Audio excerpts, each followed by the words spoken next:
사도행전 1장 6절에서 11절 말씀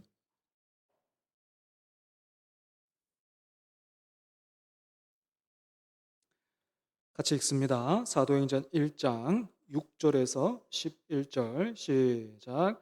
그들이 모였을 때에 예수께 여쭈어 이르되 주께서 이스라엘 나라를 회복하심이 이때니까 하니 이르시되 때와 시기는 아버지께서 자기의 권한에 두셨으니 너희가 알 바 아니요 오직 성령이 너희에게 임하시면 너희가 권능을 받고 예루살렘과 온 유대와 사마리아와 땅 끝까지 이르러 내 증인이 되리라 하시니라.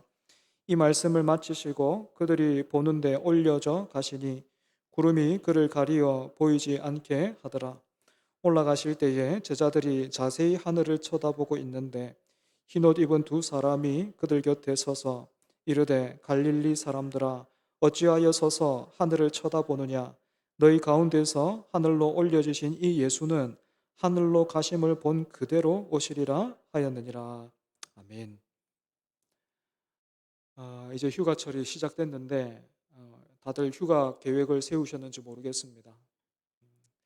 뭐 휴가를 가실 수 없을 정도로 또 휴가를 생각할 수 없을 정도로 바쁘게 사시는 분들도 계시지요. 뭐 이렇게 저렇게 다양한 모습으로 각자의 형편대로 그렇게 살다가 보니까 벌써 올해도 절반이 훌쩍 지나고 이제 내일이면 8월이 시작됩니다. 남은 하반기에는 우리 모두가 상반기보다 하나님을 더 사랑하고 또 하나님께 영광 돌려드리기를 바랍니다. 그렇다면 여러분, 우리가 어떻게 하나님께 영광을 돌려드릴 수 있습니까? 간단하게 말하자면 우리가 하나님의 일에 열심을 낼 때에 하나님은 영광 받으시겠지요.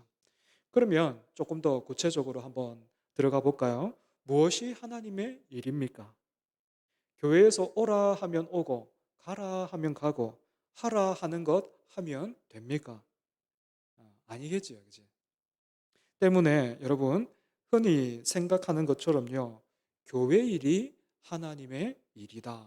뭐 이런 식의 공식은 뭐 절반만 맞다 할까요? 그러니까 뭐 절반 정도 맞는 공식은 그렇게 크게 의미가 없잖아요. 그죠? 그런 공식은 성립할 수 없는 거죠. 교회 일이 하나님의 일이다. 성립할 수 없습니다. 그러면 다시 한번 도대체 무엇이 하나님의 일입니까? 요한복음 6장 29절을 보면 우리 예수님께서 친히 이것이 하나님의 일이다 말씀하고 계십니다. 제가 한번 읽어보면요. 예수께서 대답하여 이르시되 하나님께서 보내신 이를 믿는 것이 하나님의 일이니라 하시니.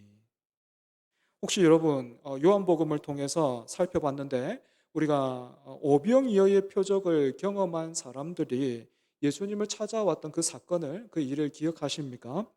예수님께서 떡 5개와 물고기 2마리로 5천 명을 먹이셨습니다. 그러자 그 기적의 현장에 있었던 사람들이 배까지 타고 예수님을 찾아왔지요.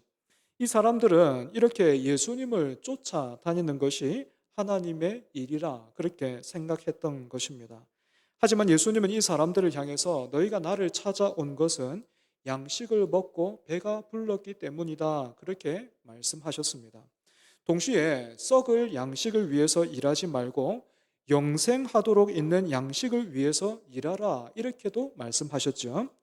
그러자 예수님을 찾아온 무리들이 무엇을 해야 하나님의 일을 하는 것이 됩니까? 이렇게 물었고 여기에 예수님께서는 하나님께서 보내신 일을 믿는 것, 즉 자신을 믿는 것이 하나님의 일이라 이렇게 대답하셨습니다. 사랑하는 여러분, 다시 한번 제가 앞에서 드렸던 질문을 드려보겠습니다. 우리가 무엇을 해야 하나님의 일을 하는 것이 되고 또 그 일을 통해서 하나님께 영광을 돌려드릴 수 있습니까? 우리가 예수님을 믿는 것과 아는 일에 하나가 되어서 그리스도 안에서 그리스도를 향하여 자라가는 것이 바로 하나님의 일이고 또한 그것이 하나님께 영광을 돌려드리는 것입니다. 하나님께서 이 세상에 그리고 또 우리에게 허락하신 것 중에 예수 그리스도보다 귀하고 높고 큰 것이 없기 때문에 우리가 예수 그리스도를 잘 믿을 때 또한 예수를 기뻐하고 즐거워할 때에 우리는 하나님께 영광 돌려 드리게 되는 것입니다. 때문에 사랑하는 여러분, 정말로 우리가 사는 날 동안 예수 그리스도 안에 깊이 뿌리를 내리고 또한 머리 대신 예수 그리스도에게까지 자라기를 사모하며 힘쓰는 우리 모두가 되어야 되겠죠. 지난주에 이어서 우리의 구주이신 예수님께서 무슨 일을 하셨고 또 지금도 어떤 일을 하고 계신가 하는 것을 살펴보겠습니다. 성경은 예수님께서 낮아지심과 높아지심을 통해서 우리의 구원을 완성하셨다 이렇게 말하고 있습니다. 예수님은 우리를 위해서 어떻게 또 얼마나 낮아지셨습니까? 우리와 같은 사람이 되셔서 십자가의 고난을 받으시고 죽으셨습니다. 그러면 예수님은 또 어떻게 높아지셨는가 했을 때에 웨스트민스터 소요리 문답 28문이죠. 주보에 있는데요. 이 소요리 문답을 통해서 한번 정리해 보겠습니다. 28문입니다. 그리스도는 어떻게 높아지셨습니까? 그리스도는 3일 만에 죽은 자 가운데서 부활하시고 하늘에 오르사 하나님 아버지 우편에 앉으시며 마지막 날에 세상을 심판하기 위해 오심으로 높아지셨습니다. 예. 여러분, 예수님의 낮아지심과 높아지심에 대해서 배우면서 예전에 여러분들이 제가 수학 시간에 생각했던 그런 생각이나 고민들이 없었으면 좋겠다 싶습니다. 제가 수학 배우면서요 그런 생각했거든요. 삼각형 뭐 그렇게 피타고라스 정리 뭐 미분 적분 하면서 포기했던 이유가 이 뭐 사는데 뭐 쓸모가 있나?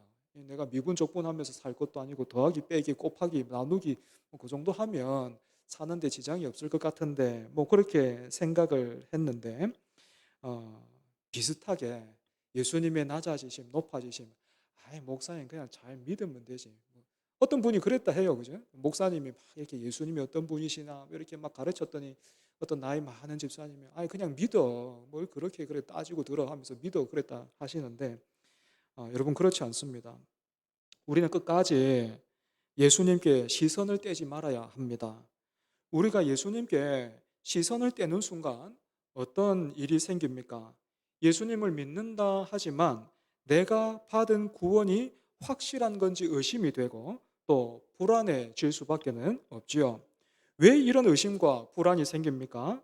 성경을 내가 보고 싶은 것만 보고 또 믿고 싶은 데까지만 믿으면 내가 받은 구원의 완성과 확신도 예수님을 통해서 이렇게 받는 게 아니고 예수님을 통해서 발견하는 게 아니고 내 자신 안에서 찾을 수밖에 없기 때문에 이런 내가 막 오락가락하기 때문에 이렇게 구원의 확신도 어떻게 됩니까? 막 흔들리게 되는 거예요.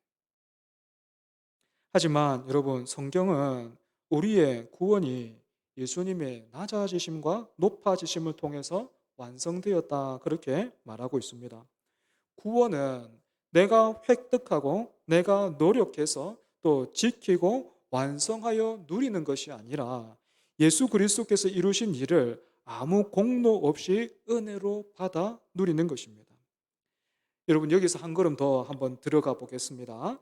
제가 구원의 완성이라는 표현을 썼는데 이렇게 질문하실 분들이 계실 것 같습니다. 목사님 나는 예수 믿으면 죽어서 천국 가는 줄로만 알고 있었는데 구원의 완성이라고 하시니까 뭐 이것 말고 또 더 뭐가 있습니까? 이렇게 물으실 수도 있을 것 같아요. 여러분 조금 어려울지는 모르겠는데 한번 잘 들어봐 주십시오. 구원의 완성이라는 말은 하나님께서 예수 그리스도를 통해서 마침내 최종적으로 우리에게 주시고자 하는 자리와 영광과 복됨이라고 정의할 수 있습니다.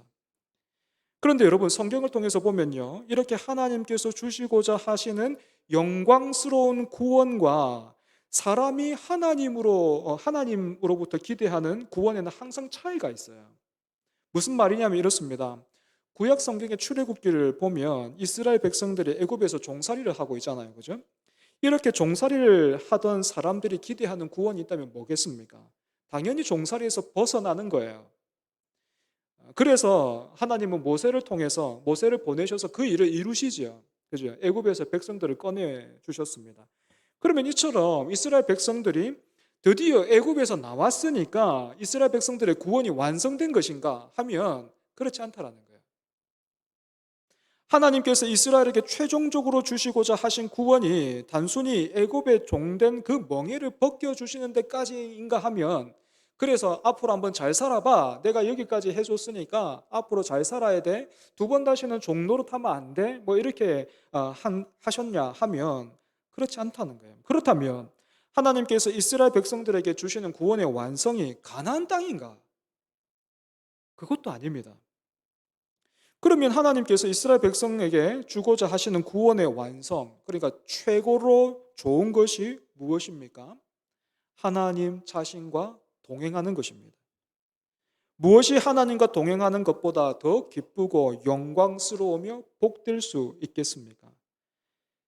그래서 이스라엘 백성들이 걸었던 광야길은 방황의 시간이 아니라 하나님과 동행하는 것이 복되고 영광스럽다 하는 것을 배우고 깨달으면서 더 나아가 사모하는 시간, 말하자면 이미 구원받은 백성이 구원의 참된 영광과 기쁨과 복됨을 깨닫고 사모하는 그런 시간과 장소였던 것입니다.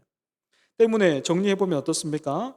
하나님은 계속해서 인생을요, 자신과 동행하는 그런 방향으로 이끄시는데, 사람은 어떻다고요? 어떤 한 순간을 모면하거나 내가 생각하고 기대했던 그런 일들을 이루는 것을 구원이라고 생각한다라는 거예요. 그러니까 하나님이 주시고자 하는 구원과 우리가 기대하는 구원이 이렇게 차이가 나는 것입니다. 이런 모습은 오늘 우리가 읽은 이 사도행전의 본문에서도 드러나 있는데요. 예수님께서 부활하셨습니다. 이제 부활하신 예수님을 의심하는 제자들은 아무도 없어요. 제자들은 부활하신 예수님께서 이제 어떤 일을 하실까 너무나 기대하고 있었습니다. 그러다 한 제자가 참지 못하고 예수님께 나가서 오늘 본문 6절과 같이 주께서 이스라엘 나라를 회복하시면 이때니까 하고 물었습니다. 그러니까 제자들이 예수님께 이렇게 물은 거예요. 예수님, 이제 누구부터 만나러 갈 거예요? 총독 빌라도입니까? 아니면 아예 로마 황제를 만나러 가실 겁니까? 하나님의 나라가 이제부터 어떻게 세워질지를 기대하니까 너무나 막 기대가 되고 설레요. 이렇게 말한 거예요. 여러분 어떻습니까? 부활하신 예수님을 만난 제자들 역시 하나님의 나라를 여전히 이 땅의 나라로 그렇게 오해하고 있죠.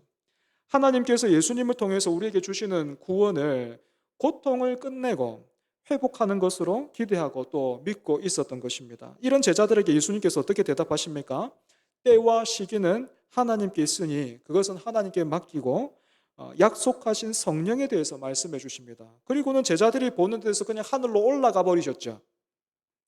분명히 예수님은 영원토록 우리와 함께 하신다 말씀하셨는데 그 말씀대로 지금도 예수님이 예루살렘에 계셔서 1년에 한 번씩 세계 투어라도 하시면서 손에 못자국, 옆구리에 창자국 보여주시면서 그렇게 하신다면 모르긴 몰라도 막 세계 선교가 기독교가 오늘날 이처럼 막 욕을 들어먹거나 전도가 어렵지는 않을 것만 같은데 예수님은 하늘로 올라가 버리셨어요. 여러분 그러면 항상 너희와 함께 하리라 하신 예수님의 말씀은 오늘 우리에게 해당되지 않는가 했을 때 그렇지 않다는 것을 이미 여러분 알고 계십니다. 예수님은 지금도 우리와 함께 하십니다. 어떻게 함께 하십니까? 성령과 진리의 말씀으로 함께 하십니다. 예수님은 일찍이 요한복음 16장 7절을 통해서 이처럼 말씀하셨습니다. 그러나 내가 너희에게 실상을 말하노니 내가 떠나가는 것이 너희에게 유익이라. 내가 떠나가지 아니하면 보혜사가 너희에게로 오시지 아니할 것이요 가면 내가 그를 너희에게로 보내리니. 그러니까 예수님이 하늘로 올라가신 이유는 미션을 끝냈기 때문에 잘 있어 이렇게 하고 가신 게 아니라 또한 우리의 유익을 위한 것입니다. 우리가 이 승천, 예수님의 부활하심과 이 승천을 통해서 어떤 유익을 누립니까? 성령과 진리의 말씀을 통해서 우리는 늘 주님과 동행할 수 있게 된 거예요. 예루살렘에 예수님 계신 거 뭐 그 정도의 위로가 아니고 그 정도의 확신이 아니고 성령이 우리 안에 거하시는 거죠. 하나님이 우리 안에 거하시는 것입니다. 그러면 이렇게 하늘에 오르신 예수님은 지금은 무엇을 하시는가 했을 때 오늘 우리가 소요리 문답을 통해서 그리고 사도신경을 통해서 이렇게 고백합니다. 읽으신 것처럼 부활과 또 승천과 어떤 그 재림에 대해서 말하고 있지만 그 중에서도 우리가 좀 집중적으로 살펴보려고 하는 게요. 이 고백입니다. 하늘에 오르사 전능하신 하나님 우편에 앉아 계시다가 예수님은 지금 하나님 우편에 앉아 계십니다. 물론 하나님은 형체가 없기 때문에요. 하나님에게는 오른쪽 왼쪽도 없어요. 때문에 예수님께서 하나님 우편에 앉아 계신다는 이 표현도 우리에게 예수님께서 하시는 일을 또 예수님이 어떤 분이신지를 잘 드러내기 위한 어떤 설명입니다. 예수님께서 하나님 우편에 앉으셨다라는 말은 하나님께서 하늘과 땅을 다스리는 권세를 예수님께 모두 주셨다라는 그런 의미입니다. 그러니까 예수님은 지금 온 우주의 왕으로서 이 세상을 다스리시고 계시는 것이죠. 하지만 이런 성경의 증언을 이 세상을 살아가고 있는 이 세상이 여전히 죄로 깨어져 있기 때문에 우리는 이 성경의 증언을 쉽게 믿을 수가 없습니다. 목사님, 하나님께서 그렇게 예수님께 하늘과 땅의 권세를 주셨다면 지금은 누구나 예수님의 통치 아래에 있다는 말인데 세상은 그렇지 않은 걸요. 오히려 세상이 교회를 향해서 또 예수님을 반대하고 무시하고 있지 않습니까? 그리고 예수님이 세상을 통치하신다면 왜 세상에 이런 부조리, 뭐 전쟁, 기근 이런 일들이 있습니까? 이렇게 묻는 거죠. 당연히 나올 수 있는 질문들입니다.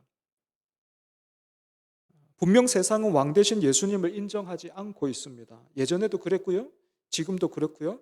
앞으로도 그럴 것입니다. 하지만 그럼에도 불구하고 예수님은 온 우주의 왕이시며 지금도 세상을 선하신 뜻대로 통치하고 계십니다. 이 통치를 우리가 이 세상 어디에서 보게 된다고요? 예수님의 왕되심 어디서 보게 됩니까? 제가 몇 번이나 설명했는데 예수님의 왕되시는 그 통치 하나님 나라가 오고야 말 것이다라는 그것을 우리가 무엇을 통해서 보게 됩니까? 바로 주의 몸된 교회죠.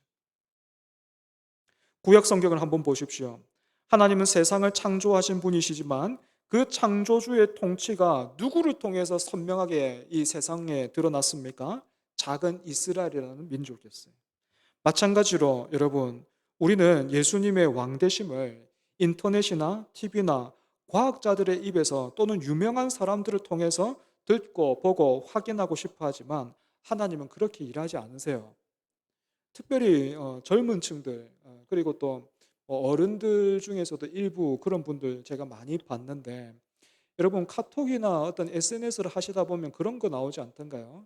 과학자들이 노아의 방주의 흔적을 발견했다더라. 아니면 뭐 예수님의 얼굴을 쌌던 그 수위가 발견돼서 이것이 예수님의 얼굴이다. 아니면 뭐 과학자들이 성경에 이런 그런 성경의 말씀을 발견하고 증명해냈다 하더라. 뭐 이런 기사들 여러분 보신 적 있어요?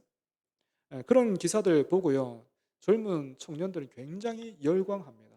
아, 봐라 하면서 마치 그동안은 성경을 믿지 못했는데 그 사건을 통해서 그러니까 유명한 과학자의 어떤 그런 연구나 그 사람들의 어떤 그런 말들을 통해서 마치 성경의 신빙성이 더해지는 것처럼 그렇게 생각하고 그렇게 반응하더라고요. 여러분 그렇지 않습니다. 하나님은 주의 몸된 교회를 통해서 온 세상에 하나님의 나라가 임했고 세상이 꺾지 못하는 이 나라가 마침내 온전히 설 것이다 라는 것을 세상에 선포하고 계십니다. 때문에 여러분 우리가 정말로 높아지신 예수 그리스도를 믿는 사람들과 또 그런 공동체라면 우리 교회 어떻게 세워가고 또 어떻게 만들어 가야 되겠습니까? 하나님 나라가 돼야 돼요. 우리 교회가요. 하나님 나라가 돼야 된다고요. 그래서 세상 사람들이요. 우리 교회 문을 딱 열고 딱 들어오면요. 외국 같아야 돼요. 외국. 외국 가면 어떻습니까? 공기도 다르고 분위기도 다르죠. 그죠? 사람들 막 표정도 다르고 입고 있는 옷도 다르고 막 그렇잖아요. 법도 달라요. 그죠? 교회가 바로 그런 곳이 돼야 돼요. 우리 교회 문을 딱 열고 들어오면 막 사람들의 표정도 다르고 그런 의미에서 교회는 굉장히 특이해요. 분명히 이 사람들이 한국말을 쓰는데 이 사람들의 말을 내가 듣고 있는데 내가 쓰는 말이랑 다르네. 이런 생소함들. 이게 뭐지? 라는 게 필요한 거예요. 그래서 그렇게 막 어리둥절하고 해하고 있는 사람들 그렇게 눈에 딱 보이면 어떻게 해야 됩니까? 가이드가 되지. 예. 여러분들 다 하나님 나라 가이드예요. 목사만 그거 하는 게 아니고 여러분들도 가이드인 거예요. 생소한 사람 딱 있으면 가서 가이드 어떻게 합니까? 부탁대고 막 따라와요. 막 올라면 오고 말라면 말고 갈라면 가고 이런 사람 없잖아요. 그죠? 가가지고 인사 딱 하고 오셨습니까? 하면서 낯설죠. 예, 저도 그랬어요. 하면서 이런 말은 이런 뜻이고요. 여기서는 이런 뜻입니다. 하면서 통역도 해주고 그리고 말도 가르쳐주고 이렇게 말하면 교회에서 이런 의미가 되는 거예요. 하면서 기도도 가르쳐주고 그렇게 가르쳐줘야 돼요.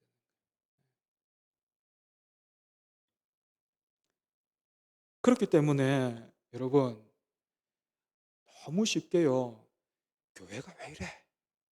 쉽게 비난하거나 비판하지 말아야 합니다. 또는 아유, 나는 요즘 바쁘니까 뭐 내가 아니더라도 다른 사람들이 더 열심히 하겠지 하면서 뒤로 물러나지도 말아야 합니다. 오늘 저와 여러분 그리고 여러분 한 사람 한 사람이요. 어, 하나님 나라로 부름받은 그래서 여러분들이 지금 하나님 나라 가이드예요. 가이드. 여러분 가이드 잘 하셔야 됩니다. 가이드 어떤 사람이에요? 예, 제가 한 번씩 이야기하는데 가이드 어떤 사람이에요? 적어도 그 지역을 잘 알잖아요. 그죠? 여기서 제일 예쁜 데는요. 여기예요. 예. 교회에서요. 제일 예쁜 데는 그렇다고 여러분 강대상 보여주란 말 아니고 가이드 하라니까 막 무조건 목사님 막 이렇게 끌고 와가지고 우리 목사님이 그것도 필요하지만 여러분 그렇게만 하지 마시고 여러분들이 좀 안내해 주실 수 있으면 좋겠어요. 기독교는요. 하나님은요. 이런 분이세요. 하면서 여러분들이 이렇게 좀 안내해 주실 수 있으면 좋겠어요. 부활하신 예수님이 하나님 보좌 우편에 앉아 계신다라는 그 말씀의 두 번째 의미를 한번 살펴보겠습니다. 예수님이 하나님 보좌 우편에 앉아 계신다라는 말은 아이고 할 일을 다 끝내고 이제 아이고 힘들었다 하면서 쉬고 계신다라는 말이 아닙니다. 제가 몇 번 설명했죠, 그죠? 구약의 제사장들이 성막에서 서서 섬겼잖아요, 그죠? 그 구약의 제사장들이 성막에서 서서 섬겼던 이유는 어, 그 죄를 사하는 그 일들이 끝나지 않았기 때문에 그렇습니다. 늘 짐승을 잡고 피를 흘려 죄를 사하는 일들을 했지만 그 죄가 완전히 씻어지지를 않았던 겁니다. 하지만 우리 예수님은 자신의 몸과 피를 들여서 단번에 우리의 죄를 온전히 씻어내셨습니다. 그리고 지금은 하나님 보좌 우편에서 우리를 위해서 어떻게 해요? 중보하고 계십니다. 그러니까 우리 주 예수 그리스도의 중보가 얼마나 확실하고 넉넉하고 충분합니까? 엄하고 체벌하기를 서슴지 않는 아빠 앞에서 자녀들이 엄마 등 뒤에 막 숨어가지고 눈치를 보면서 겨우 피하게 해주는 그런 정도가 아니에요. 히브리서 4장 16절은 예수님의 그 중보의 확실함과 은혜에 대해서 이렇게 선포하고 있습니다. 그러므로 우리는 긍휼하심을 받고 때를 따라 돕는 은혜를 얻기 위하여 은혜의 보좌 앞에 담대히 나갈 것이니라. 우리 주 예수 그리스도로 인해서요. 그 심판의 장소가 은혜의 보좌로 바뀌었습니다. 우리는 이 은혜의 보좌 앞으로 무시로 그리고 담대히 들어가서 은혜를 구하고 바랄 수 있게 된 것입니다. 때문에 사랑하는 여러분, 우리의 양심의 틈을 타고 들어와서 하나님 앞에 서지 못하게 하고 또 멀어지게 하는 원수의 공격을 주의하시고 그 공격에 맞서시기 바랍니다. 예수 그리스도 이름으로.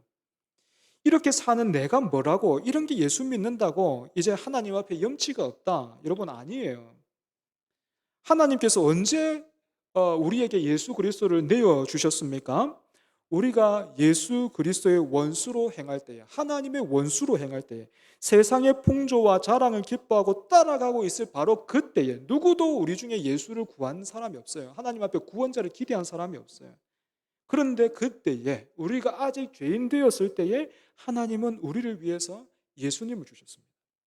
때문에 이런 사랑 앞에서 누구도 나는 안 된다, 나는 아니다 할 수 없는 거예요. 여러분, 그래서 끝까지 충성하시고 순종하시기 바랍니다. 끝까지 충성하시기 바랍니다. 제가 요즘 붙들고 있는 키워드 중에 하나가 충성인데, 이제까지 제가 생각했던 충성을 돌아보면 멋있게 충성하고 싶었던 것 같아요. 설교도 이렇게 딱 보면 본문 한 두세 번 딱 읽으면 떠오른다 매지가이처럼 딱 떠올라가지고 그거 들고 이렇게 넉넉하게 참 성경의 진리가 이렇습니다 이렇게 하면서 딱 이렇게 나누고 멋있게 딱 들어가고 박수 받고 홍 목사 대단해 뭐 이런. 예. 근데 그게 안 되더라고요. 그래가지고요 얼마나 가슴을 치고 막 예, 솔직한 심정으로 설교가 안 풀릴 때는요 예, 도망갈까? 뭐 이런 생각도 들어요. 예. 야, 이 너무 부끄러운데. 그런데 여러분, 그러면서 제가 충성을 배우는 것 같아요. 버거워. 예. 힘들어. 때로는 못났어. 설교 죽쓰고 싶은 목사는 없을 텐데 죽을 쓸 때가 있어요.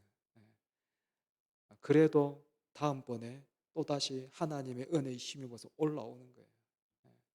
못나고 그렇게 또 못나고 계속해서 못나도 하나님 허락하시면 못난 모습이라도 끝까지 지킵니다. 여러분, 이게 충성이더라고요. 예. 멋있는 거. 예. 그거는 영화에서나 나오지. 여러분, 그런 거 아닙니다. 예. 못났어도 버겁고 힘들어도 여러분 그때 충성해야 되는 거지. 그때 충성해야 진짜 충성이죠. 그지?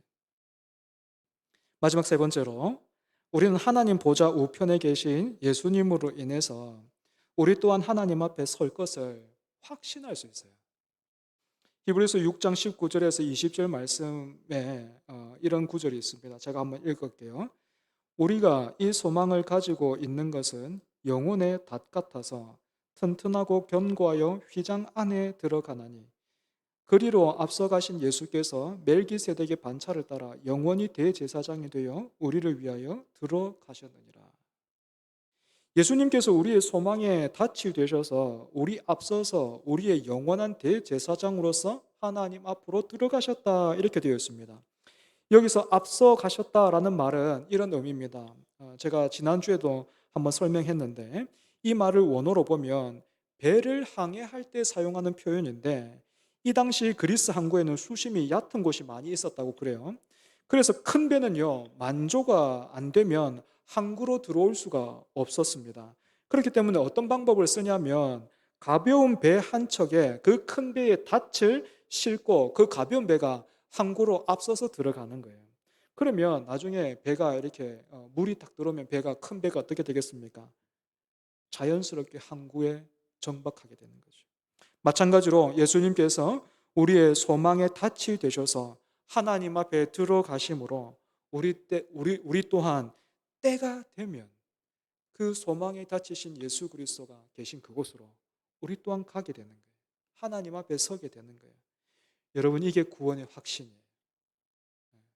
제가 어릴 때 진짜 그거 많이 했는데 목사님들 왜 그거 물었는지 몰라. 그렇게는 물으시더라고. 오늘 죽으면 천국 갈 수 있는 사람 손 들어봐. 여러분, 그런 거 해보셨어요? 그때 고민하면 안 돼. 예. 오늘 죽어도 천국 가는 사람 이러면 그 사람 함과 동시에 손을 팍 들으세요. 예, 손을 안 들면 어떻게 됩니까? 예, 안수 받아야 돼. 가지고. 예. 여러분, 구원의 확신은 참된 구원의 확신은 물론 그런 확신이 있어야 되죠. 그죠? 예. 그런데 그것보다 더 귀하고 분명하고 틀림없는 확신은 소망에 닫히신 예수 그리스도. 예. 그 예수 그리스도를 붙드는 거예요.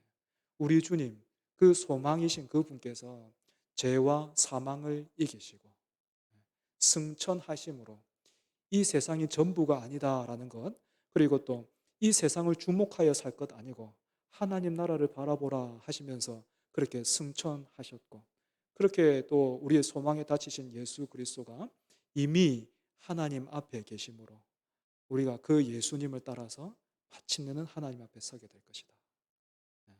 이게 구원의 확신, 구원의 소망인 거죠. 말씀을 정리하겠습니다. 구약에서 이스라엘 백성들이 애굽의 종의 멍에를 벗고 심지어 가나안 땅에 들어갔다고 해도 그것이 구원의 완성이나 종착 여길 수 없었듯이, 여러분, 단순히 죽어서 천국에 가는 것 또한 우리 믿음의 전부가 되면 아, 안 돼요. 하나님은 예수 그리스도를 천국행 가이드 정도로 우리에게 내어주시지 않으셨습니다. 하나님은 그 아들을 통해서 하나님 앞에 우리를 세워 하나님 자신을 주시고 하나님을 아버지로 누리게 하시고자 하시는 것입니다. 때문에 천국은 죽어서 가는 곳만이 아니라 내 주 계신 곳이 그 어디나 하나님 나라가 되는 거죠. 그래서 여러분, 비록 우리가 죄로 인해서 깨어진 세상을 살고 있고 한계와 연약함이 분명한 몸을 입고 살지만, 그럼에도 불구하고 성령께서 우리 안에 거하시기에, 그래서 우리가 하나님의 성전이 되었기에 비록 불완전하다 하더라도 우리는 이 땅에서 우리와 동행하시는 그 하나님으로 인하여 하늘의 기쁨, 예, 그 하늘의 영광을 맛보는 거예요. 그런 사람만이, 그래서 이 땅에서 그 우리 주님과 동행하면서 하늘의 기쁨과 영광을 맛본 사람만이 때가 되어서 죽어 천국 가는 거죠. 그죠? 마리아처럼 또 나사로처럼 그렇게 예수님을 사랑하는 사람이 여러분 죽어 천국 가는 거예요. 예. 적당하게, 예, 그렇게 부담스럽지 않을 선만큼, 그건 너무 여러분 위험합니다. 예. 하나님과 상대가 누군지를 알아야 돼요. 체급이 안 맞습니다. 씨름을 하더라도 여러분 체급 맞춰서 하는 거 아시죠? 예, 경기할 때 체급 맞춰서 하시는 거 알죠? 하나님과 줄다리기 한다고 생각하지 마십시오. 절대로 이길 수 없습니다. 예, 그 줄을 내려놓으시고 우리 다가오는 한 주도 줄다리기를 하는 게 아니고 선이 어느 정도가 적당할까, 그거 땅 따먹게 하듯이 하는 게 아니고, 비록 지난주 우리가 실패했지만 하나님께서 허락하시는 그 하루하루 속에서 다시 한번 예배자로 살기를 힘쓰고 사모하는 저와 여러분 되기를 바랍니다. 기도하겠습니다. 예수님의 낮아지심과 그 높아지심에 우리의 시선과 우리의 마음을 두게 하여 주시옵소서. 구원의 완성이, 그리고 또 구원의 확신이 그래서 나에게 있는 것이 아니라 우리 주 예수 그리스도께 있음을 하나님 확인하게 하여 주시고, 감사와 찬송을 올려드리는 우리가 되게 하여 주시옵소서. 뿐만 아니라 하나님, 우리가 그 은혜를 알기에 또 그 사랑을 힘입어 살기에 깨끗한 그릇 되게 하여 주셔서 그 은혜를 전하고 흘려보내는 그런 통로 되게 하여 주옵소서. 우리가 사는 세상에서는 참 금이냐, 금그릇이냐, 은그릇이냐, 그 재질이 너무너무 중요하지만 또 그 재질에 따라서 금수저다, 흙수저다 그렇게 말하지만 우리 하나님 원하시고 바라시는 것은 깨끗한 그릇이어서 주님, 우리가 그와 같이 날마다 말씀을 통해서 또 기도의 자리에서 하나님께 나감으로 깨끗한 하나님께서 사용하시는 그릇 되어서 그런 은혜의 통로로 그렇게 살아갈 수 있도록 주여 붙들어 주시옵소서. 사랑하는 우리 성도들, 또 부르심에 순종하여 모였다가 흩어집니다.